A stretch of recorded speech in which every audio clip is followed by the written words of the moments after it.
സ്വാഗതം. കാണാത്തതും കേൾക്കാത്തതും. അടിച്ചമർത്താനാണോ അവഗണിച്ചമർത്താനാണോ? എന്താണ് വിഴിഞ്ഞത്തെ സമരത്തിൽ സർക്കാരിൻ്റെ നയം അല്ലെങ്കിൽ ഗൂഢലക്ഷ്യം? രണ്ടായാലും തീക്കൊള്ളിക്കൊണ്ട് തല ചൊറിയരുത് എന്നല്ല, തീക്കൊള്ളി തലക്കിൽ സൂക്ഷിച്ച് കിടന്നുറങ്ങരുത് എന്നാണ് പറയേണ്ടത്. ഇപ്പോഴത്തെ നിശബ്ദത സർക്കാരിന് രക്ഷയാണെന്ന് കരുതേണ്ട. ഒരു രാഷ്ട്രീയ കക്ഷിയുടെയും പിന്തുണയില്ലാതെ തീരദേശ ജനത ഒറ്റക്കെട്ടായി നടത്തുന്ന സമരം രാഷ്ട്രീയ പ്രസ്ഥാനങ്ങളെ അലോസരപ്പെടുത്തുന്നുണ്ടാകാം. പക്ഷേ സമരം ചെയ്യുന്നവർ ഒട്ടും സുഖാവസ്ഥയിലല്ല. ഓണത്തിന് മണ്ണു സദ്യയ്ക്ക് മുമ്പിലിരിക്കേണ്ടി വന്നവരാണ്.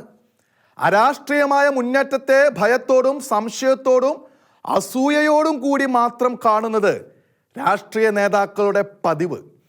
ആ മനോനിലയാണോ തീരവാസികളുടെ സമരത്തോടും രാഷ്ട്രീയ നേതാക്കൾക്കുള്ളത്? എന്നാൽ ഇതൊരു ആസൂത്രിത മുന്നേറ്റമല്ല, നിലനിൽപ്പിനായുള്ള സംയമിത പോരാട്ടം മാത്രമാണെന്ന് അനുകമ്പയോടെ കാണാൻ നേതാക്കൾക്കും മനസ്സുണ്ടാകണം. ഏത് പിന്മാറ്റവും ദുരിതത്തിലേക്കുള്ള പതനമാണെന്ന് ബോധ്യമുള്ളത് കൊണ്ടാണ് അവരുടെ വീറും നിശ്ചയദാർഢ്യവും. സമരം തുടങ്ങി 3 ആഴ്ചയായിട്ടും ഉറപ്പുള്ള വാസത്തിനായി ഒരു കല്ല് പോലും എവിടെയും സ്ഥാപിക്കപ്പെട്ടിട്ടില്ല. ഈ സ്ഥിതിയിൽ വാഗ്ദാനം മാത്രം കേട്ട് പിൻവാങ്ങിയാൽ തങ്ങൾ വഞ്ചിക്കപ്പെടും എന്നേ അവർക്ക് വിശ്വസിക്കാൻ കഴിയുന്നുള്ളൂ. അതിനു കാരണം അനുഭവം. ഈ സമരത്തെ ഒരു രൂപതയുടെയോ മതവിഭാഗത്തിൻ്റെയോ തനത് ആവശ്യവും കലാപവുമെന്ന് ചിത്രീകരിക്കാനുള്ള ശ്രമങ്ങളെയും ആർക്കോ വേണ്ടിയുള്ള പണിയെടുപ്പായി കാണേണ്ടി വരുന്നു. മത്സ്യത്തൊഴിലാളികളുടെ സമരത്തെ മറ്റു വിചാരത്താൽ ആദ്യം മുതൽ എതിർക്കുന്ന ചില വിഭാഗങ്ങൾ നാട്ടിലുണ്ട്. അവർ സമരവിരുദ്ധമായ മതജാതി ആവേശങ്ങളുടെ കുരുക്കിൽ പെട്ടതാണോ വർഗീയതയുടെ ഏജന്റുമാരാണോ എന്നറിയില്ല. അവരുടെ വാക്കുകളിൽ തീരദേശ സമരം ലത്തീൻ കത്തോലിക്ക സമൂഹത്തിൻ്റെ സ്വാർത്ഥ സമരമാണ്, വിദേശ ഫണ്ട് വാങ്ങി വൈദികർ നടത്തുന്ന ദേശദ്രോഹ സമരം. അവർ അങ്ങനെ പറയുമ്പോൾ അവരെയും സംശയിക്കേണ്ടി വരും. അക്കൂട്ടർ ആരുടെയോ പണത്തിനും പ്രേരണയ്ക്കും വശപ്പെട്ട് വൈദികരെ താറടിച്ച് തീരജനതയെ ഇല്ലാതാക്കുവാൻ കൂട്ടുനിൽക്കുകയാണോ എന്ന്. ദുരിതങ്ങളുടെ കൊടുമുടിയിൽ സമരം അവഗണിക്കപ്പെടുന്നതിൻ്റെ വേദനയിൽ സർക്കാരിനോട് ധർമ്മരോഷം പൂണ്ട് സ്വാഭാവികമായി നടത്തിയ വാക്പ്രയോഗത്തെ കൊള്ളിവെപ്പിനുള്ള ആഹ്വാനമായി പ്രചരിപ്പിച്ചത് ചാനലും യൂട്യൂബർമാരുമാണ്. അവർ ആരുടെ പണമാണ് വാങ്ങിയതെന്നും ആരോടാണ് കടപ്പെട്ടിരിക്കുന്നതെന്നും കൂടി പുറത്തു വരേണ്ടതല്ലേ? സമരത്തെയും സമരക്കാരെയും അപ്രകാരമെല്ലാം ദ്രോഹിച്ചാൽ, പോലീസ് അങ്ങനെയൊക്കെ ചെയ്താൽ തങ്ങൾ ഇപ്രകാരം പ്രതികരിക്കും എന്ന മട്ടിൽ പറഞ്ഞ വൈകാരിക പ്രതികരണത്തെയാണ് കൊള്ളിവെപ്പ് ആഹ്വാനമായി ചിലർ പ്രചരിപ്പിച്ചത്. അത്തരമൊരു മട്ടിലായാൽ പോലും കൊള്ളിവെപ്പിൻ്റെ വാക്കുകൾ സഹന സമര പന്തിയിൽ നിന്ന് ഉണ്ടാകാൻ പാടുള്ളതല്ല. അത് കേൾക്കാൻ ആരും ഇഷ്ടപ്പെടുന്നില്ല. സമരത്തെ സർവാത്മന പിന്തുണയ്ക്കുന്നവർക്കും അതിനാഗ്രഹമില്ല. എന്നാൽ വസ്തുതാപരമായി അങ്ങനെ ഒരു ആഹ്വാനം ഉണ്ടായിട്ടില്ല. ഒറ്റ വാക്കിൻ്റെ ആവേശത്തിലോ ആസൂത്രിതമായ കല്ലും കൊള്ളിയും എറിയുന്ന കൂട്ടത്തെയല്ല വിഴിഞ്ഞത്തെ പന്തിയിൽ നാട് കണ്ടുകൊണ്ടിരിക്കുന്നത്. തങ്ങളുടെ സർവ പ്രതിഷേധവും മാധ്യമങ്ങളോടുള്ള വാക്കുകളിൽ മാത്രം ആവിഷ്കരിക്കുന്ന സമരക്കാർ ആത്മസംയമനം നഷ്ടപ്പെട്ടവരായി ഇതുവരെ ആരും കണ്ടിട്ടില്ല. അവർക്ക് ദുഷ്പ്രചാരകരുടെയോ അവരുടെ പിന്നിലെ ഏതെങ്കിലും സംഘങ്ങളുടെയോ ഈ നാട്ടിലെ രാഷ്ട്രീയ കക്ഷികളുടെയോ സമരശൈലി ജനാധിപത്യത്തിൻ്റെ ശ്രീകോവിലായി നിയമസഭയിൽ ആവർത്തിച്ചിട്ടുള്ള പ്രതിഷേധ സമ്പ്രദായം ഉണ്ടായിരുന്നെങ്കിൽ കാണുന്നത് ഇപ്പോഴത്തെ കാഴ്ച ആകുമായിരുന്നില്ലല്ലോ. പൊതുമുതൽ തകർത്താലും ആളെ ആക്രമിച്ചാലും സർക്കാരിൻ്റെ സഹായം കിട്ടുമെന്ന് ഉറപ്പുള്ളവരല്ല പാവപ്പെട്ട മത്സ്യത്തൊഴിലാളികളും തീരജനതയും. അവരുടെ സമരം അവരുടെ ഗതികേടിൻ്റെ പ്രതികരണം മാത്രം. അവർക്ക് രാഷ്ട്രീയ സമരക്കാരുടെ അന്യായമായ സുരക്ഷിതത്വ ബോധമില്ല. ഏറ്റവും മോശപ്പെട്ട സാഹചര്യങ്ങളിലേക്ക് തള്ളിവിടപ്പെട്ടവരാണവർ. തങ്ങൾക്ക് മരണം പോലും അതിനേക്കാൾ വലുതല്ല എന്ന അവസ്ഥയിൽ എത്തിപ്പെട്ടിരിക്കുന്നവർ. പക്ഷേ അവർ പ്രകോപിതരാകണമെന്നും കുഴപ്പത്തിലേക്ക് അവരെ തള്ളിവിടണമെന്നും ആഗ്രഹിക്കുന്ന ദുഷ്ടസംഘങ്ങളോ ദുഷ്ടശക്തികളോ ഉണ്ടായേക്കാം. നുഴഞ്ഞുകയറ്റത്തിന് ശ്രമിക്കുന്നവർ കണ്ടേക്കാം. അവരെ തിരിച്ചറിയാൻ സമരത്തിലുള്ളവർക്ക് ജാഗ്രതയുണ്ടാകണം. അക്രമത്തിൽ മുക്തി കണ്ടെത്തുന്ന ഏതെങ്കിലും വിഭാഗത്തിൻ്റെ പിന്തുണ അറിഞ്ഞോ അറിയാതെയോ സമരത്തിൻ്റെ മുന്നണിയിലോ പിന്നണിയിലോ ഉണ്ടാകാൻ പാടുള്ളതല്ല.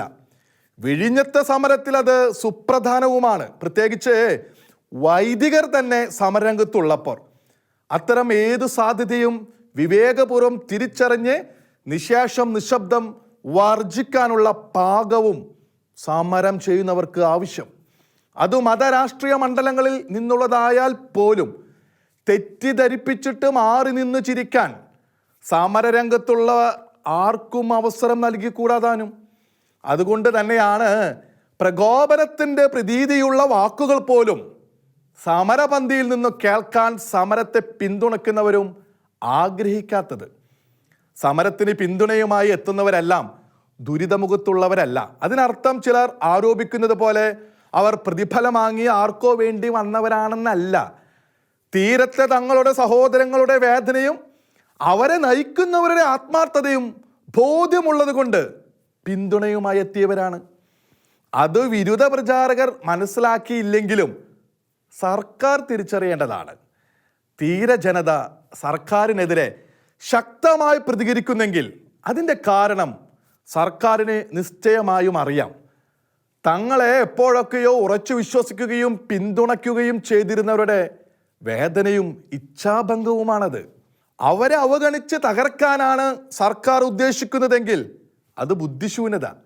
അവർ സർക്കാരിനെ തകർക്കുമെന്നല്ല, പക്ഷേ സ്വന്തം പൗരഗണത്തിൽ ഒരു വിഭാഗത്തെ ദുരന്തത്തിലേക്ക് തള്ളിവിട്ടതിൻ്റെ പാപഭാരം സ്ഫോടകം പോലെ സർക്കാരിന് മേലുണ്ടാകും. നിഷ്ക്രിയത്വവും അവഗണനയും വിട്ട് സർക്കാർ കാര്യങ്ങൾ നേരെ കാണാൻ സന്നദ്ധമാകാതെ ദക്ഷിണ തീരം സ്വസ്ഥമാകില്ല. അന്യായ നേട്ടം കൈവശപ്പെടുത്തിയവരും കേരളത്തെ സിംഗപ്പൂരാക്കുമെന്ന വാഗ്ദാനത്തിൽ മയങ്ങി ആരു മരിച്ചാലും വേണ്ടില്ല, തങ്ങൾക്ക് കിട്ടണ പങ്ക് എന്ന് കരുതുന്നവരുമുണ്ട്. അവർ മത്സ്യത്തൊഴിലാളികൾക്കും സമരത്തിനുമെതിരെ പറയുന്നത് വിശ്വസിച്ച് സർക്കാർ മനുഷ്യത്വം കൈവിട്ടാൽ അതാകും പുതിയ ദുരന്തം. മത്സ്യത്തൊഴിലാളി സമരം അടിച്ചമർത്തിയുള്ള വിജയമാണ് സർക്കാർ ലക്ഷ്യമിടുന്നതെങ്കിൽ ഒന്നേ പറയാനുള്ളൂ, വിജയം സർക്കാർ എടുത്തോളൂ. തീരജനതയ്ക്ക് വേണ്ടത് വിജയമെന്ന പദമല്ല, ജീവനും ജീവനോപാധികൾക്കും സുരക്ഷയാണ്. അത് സാധ്യമാക്കാതെ സർക്കാരിനും വിശ്രമിക്കാനാകില്ല, വിശ്രമിച്ചുകൂടാ. വിവാഹമോചനം അവകാശമാണ്. അത് നിഷേധിക്കുന്നതിന് എന്തു ന്യായം? മാതാപിതാക്കൾ വേർപിരിഞ്ഞാൽ എന്താ? കുട്ടികളെ മാതാപിതാക്കൾ തന്നെ വളർത്തണമെന്ന് നിർബന്ധമുണ്ടോ? ഈ ദിവസങ്ങളിൽ ചിലരുയർത്തിയ ഈ ചോദ്യങ്ങൾ ഒന്ന് തെളിയിക്കുന്നു. കേരളം പഴയ കേരളമല്ല. ഹൈക്കോടതിയുടെ മുന്നറിയിപ്പ് അവഗണിക്കാനാകാത്ത വിധം ഗൗരവമുള്ളതാണ്. ആദ്യം തന്നെ ഒറ്റ വാചകത്തിൽ പറയട്ടെ, ചോദിച്ചവർ അന്വേഷിക്കുക, ഹിറ്റ്ലർ എങ്ങനെ ഹിറ്റ്ലറായെന്ന്. ആ അറിവ് പല ചോദ്യങ്ങൾക്കും ഉത്തരം തരും. പുതിയ തലമുറകളിൽ പലരും വിവാഹബന്ധത്തെ ശല്യമായും സ്വതന്ത്ര സുഖാസ്വാദനത്തിന് വിലങ്ങുതടിയായും കാണുന്നു എന്ന വൻ സാമൂഹിക വിപത്തിനെ കുറിച്ചാണ് ഉന്നത നീതിപീഠം ഓർമ്മിപ്പിച്ചത്. വിവാഹബന്ധത്തിന് വില കൽപ്പിക്കാത്തവരുടെ എണ്ണം കൂടി വരുന്നു. പുതിയ ഇണയെ മോഹിച്ച് പവിത്ര ദാമ്പത്യവും ജീവിത പങ്കാളിയെയും കുട്ടികളെയും ഉപേക്ഷിച്ചു പോകാൻ മടിക്കാത്തവരും വിവാഹമോചനം തേടുന്നവരും ഏറി വരുന്നു. കൂടെ പൊറുക്കുന്നയാളെ വീഴ്ച പങ്കാളി മാത്രമായി കണക്കാക്കി ഉപയോഗിച്ചു തള്ളുന്ന ഉപഭോക്തൃ സംസ്കാര രീതി ഏറെ പേർ അവലംബിക്കുന്നു. അതിന് സൗകര്യം നൽകുന്ന വിവാഹരഹിത കൂടിത്താമസം എന്ന ലിവിങ് ടുഗദർ ഏറ്റവും സുഖദായകവും സൗകര്യപ്രദവുമായ ജീവിത സമ്പ്രദായമായി തെരഞ്ഞെടുക്കുന്നവർ ഏറി വരികയാണ്. ഇത്തരം കൂടെ പൊറുക്കലുകളിൽ പിറക്കുന്ന കുട്ടികളെ എന്നേക്കുമായി തള്ളിക്കളഞ്ഞു പോകാൻ മടിക്കാത്തവരുടെ സംഖ്യയും ക്രൂരതയും ഒരുപോലെ പെരുകുന്നു. ഈ പറഞ്ഞതൊന്നും സമൂഹത്തിനെ ഒട്ടും അറിയാത്ത കാര്യമല്ല, മുമ്പ് ഒട്ടും ഇല്ലാത്തതുമല്ല. തടയുക പോയിട്ട് ഇതിനൊന്നും തടയിടാൻ പോലും കോടതിക്ക് അധികാരമില്ല. അതിന് നിയമപരമായ ഉപകരണങ്ങളുമില്ല. സ്വവർഗബന്ധം കുറ്റകരമല്ലാതാക്കിയത് പോരാഞ്ഞ് സാധാരണ വിവാഹമായി അംഗീകരിക്കണമെന്നുവരെ ആവശ്യമുയരുന്ന നാളുകളാണിത്. അത് പുരോഗമനപരമെന്ന് പറയുന്നവരുടെ നാടാണിത്. ഇതിനെല്ലാം നിയമവും ഭരണകൂടവും സംരക്ഷണം നൽകുന്ന കാലയളവിൽ നിഷിദ്ധ പ്രവണതകളെ വിമർശിക്കാനല്ലാതെ നിരോധിക്കാൻ ന്യായാസനങ്ങൾക്ക് എങ്ങനെ കഴിയും? പക്ഷേ മുമ്പിൽ വന്ന അന്യായമായ വിവാഹമോചന ആവശ്യം ഹൈക്കോടതി പാടെ തള്ളി. ഭാര്യയെയും മക്കളെയും ഉപേക്ഷിച്ച് പുതിയ ഇണയുടെ കൂടെ പാർക്കാൻ മോഹിച്ചെത്തിയ ആളുടെ ഹർജി, വർഷങ്ങളായുള്ള ദാമ്പത്യ ബന്ധം നിസാര കാരണങ്ങളുടെ പേരിൽ മുറിക്കാനും പുത്തൻ ഇണക്കായി മക്കളെയും അവരുടെ അമ്മയെയും ഉപേക്ഷിക്കാനും മടിക്കാത്ത സ്വാർത്ഥ സുഖാന്വേഷണം, ആ ആവശ്യം കൊള്ളുകയോ തള്ളുകയോ ചെയ്യുക മാത്രമേ നീതിപീഠത്തിന് നിയമപരമായി പരമാവധി കഴിയുമായിരുന്നുള്ളൂ. ഈ അവസ്ഥയിൽ ദൈവത്തെയും ധാർമ്മികതയെയും തള്ളിപ്പറയുന്നവരുടെ വികലഭാവമല്ല കോടതിയെ നയിച്ചത്. വിവാഹത്തിൻ്റെ ഭദ്രത സംരക്ഷിക്കപ്പെടണമെന്ന് കോടതി ഉറക്കെ തന്നെ പറഞ്ഞു. കുപ്പായം മാറുന്നത് പോലെ വിവാഹബന്ധം മാറ്റാനാണ് ഹർജിക്കാരൻ ശ്രമിച്ചത്. അതിന് കോടതി അനുവദിച്ചില്ല. പരമാവധി പ്രഹാരശേഷിയോടെ തന്നെയാണ് കോടതി വിവാഹമോചന ആവശ്യം തള്ളിയത്. ആ പ്രഹാരമാണ് മുന്നറിയിപ്പിൻ്റെയും താക്കീതിൻ്റെയും രൂപത്തിൽ പുറത്തു വന്നത്. അരാജകത്വവാദികളെ അമ്പരിപ്പിച്ച് കോടതി പറഞ്ഞതിങ്ങനെ: ചരിത്രാതീത കാലം തൊട്ടേ വിവാഹം പാവനമായി കരുതപ്പെടുന്നുണ്ട്, അതിന് പവിത്രത കൽപ്പിക്കപ്പെടുന്നുണ്ട്. സുഭദ്രമായ സമൂഹത്തിൻ്റെ അടിസ്ഥാനം തന്നെ അതാണ്. അവിടം കൊണ്ടും തീർന്നില്ല. വിവാഹമെന്നത് ശാരീരിക ബന്ധത്തിന് അനുമതി നൽകാനുള്ള കേവലമായ ആചാരമോ പൊള്ളയായ ചടങ്ങോ അല്ലെന്നും കൂടി നീതിപീഠം ചിലരെയൊക്കെ പ്രത്യേകം ഓർമ്മിപ്പിച്ചു. മാത്രമല്ല, തങ്ങൾക്ക് മുമ്പാകെ വിവാഹമോചനം തേടിയ ആളുടെ നടപടി അതിൽ തന്നെ നിയമവിരുദ്ധമായിരിക്കെ ആ പ്രവൃത്തി നിയമാനുസൃതമാക്കാൻ കോടതിക്ക് ഒന്നും ചെയ്യാനില്ലെന്നും ജസ്റ്റിസുമാരായ മുഹമ്മദ് മുഷാഖ്, സോഫി തോമസ് എന്നിവരുടെ ബെഞ്ച് വ്യക്തമാക്കി. കോടതി ചെയ്തത് ശരിയാണ്, അതാണ് ശരി. പക്ഷേ ആ ശരിയെ കൂടി ആകുലപ്പെടുത്തുന്ന മറ്റൊരു യാഥാർത്ഥ്യമുണ്ട്. വിവാഹമോചനം ആവശ്യപ്പെടാൻ മാത്രം മക്കളിലും ഭാര്യയിലും നിന്ന് അകന്നയാൾ ആ അകൽച്ചയോടും ഇച്ഛാഭംഗത്തോടും കൂടെ ഒരു കുടുംബമായി ജീവിക്കുമ്പോഴുള്ള അസ്വസ്ഥതകൾ, അത് കുട്ടികളടക്കം കുടുംബാംഗങ്ങൾ എത്ര കാലം അനുഭവിക്കേണ്ടി വരും? ഈ അവസ്ഥയിൽ നിന്ന് ആശ്വാസവും രക്ഷയും നൽകാൻ സ്നേഹത്തിനും പരസ്പര ധാരണയ്ക്കുമല്ലാതെ മറ്റൊന്നിനും കഴിയില്ല. ആ സ്നേഹം ലൈംഗിക ധാർമ്മികത എന്ന വ്യവസ്ഥ വയ്ക്കുന്നു എന്നതാണ് പുരോഗമനവാദികളെയും അരാജകത്വ പ്രിയരെയും ഈ തീർപ്പ് ഞെട്ടിച്ചതിനും അസ്വസ്ഥരാക്കിയതിനും മുഖ്യ കാരണം. സ്വവർഗ പ്രണയവും പ്രായപൂർത്തിയെത്തിയവരുടെ ഉഭയസമ്മത ബന്ധവും കുറ്റകരമല്ലെന്ന് വിധിച്ചത് കോടതികൾ തന്നെയാണ്. മതവും ജാതിയും സാമൂഹിക സാമ്പത്തിക നിലകളും നോക്കാതെയുള്ള പ്രണയവിവാഹങ്ങളും നിരവധി വിവാഹമോചനങ്ങളും വരെ അംഗീകരിച്ചിട്ടുള്ളതും നീതിപീഠങ്ങൾ തന്നെ. അതേ നീതിന്യായ മണ്ഡലം ഈ വിവാഹമോചന കേസിൽ ഇത്തരത്തിൽ വിധിയും നിരീക്ഷണവും പറയുമെന്ന് പുരോഗമന പക്ഷക്കാർ കരുതിയില്ല. തങ്ങൾക്ക് തിരുത്താനാകാത്ത നിയമവ്യവസ്ഥകൾക്ക് മുമ്പിലാണ് നീതിപീഠങ്ങൾ നിസ്സഹായതയോടെ അത്തരം വിധി മിക്കപ്പോഴും പുറപ്പെടുവിക്കാറ്. കോടഞ്ചേരിയിലെ കേസിൽ പോലും സമൂഹം അത് കണ്ടു. പക്ഷേ ഇണയെ മാറാൻ വേണ്ടി മാത്രം വിവാഹമോചനം ആവശ്യപ്പെട്ടവനെ കൂട്ടുനിൽക്കാനല്ല ന്യായാസനം നിലകൊള്ളുന്നതെന്ന് കോടതി വ്യക്തമാക്കി കൊടുത്തു. ഈ വിധി കേട്ട് നെറ്റി ചുളിച്ച സ്ത്രീകളടക്കം പുരോഗമന നാസ്തിക യുക്തിവാദക്കാർ ചോദിച്ച ചോദ്യങ്ങളെയാണ് തുടക്കത്തിൽ പറഞ്ഞത്.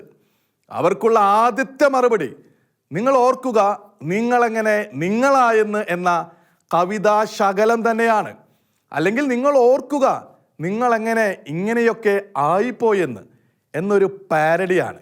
നിങ്ങൾ വേണ്ടത് എന്തെങ്കിലും ആയിട്ടുണ്ടെങ്കിൽ അത് മാതാപിതാക്കൾ വളർത്തിയതിൻ്റെ ഫലം തന്നെയാണ്. എന്തെങ്കിലും സാരമായ കുറവ് സംഭവിച്ചെങ്കിൽ അത്തരമൊരു പരിപാലനം ലഭിക്കാതെ പോയതിൻ്റെ ഫലം. തന്തയും തള്ളയും കൂട്ടി വളർത്തുക എന്നത് തലമുറകൾ ഗ്രഹിച്ചു വെച്ച നാടൻ മൊഴിയും പാരന്റിംഗ് നിയമവുമാണ്.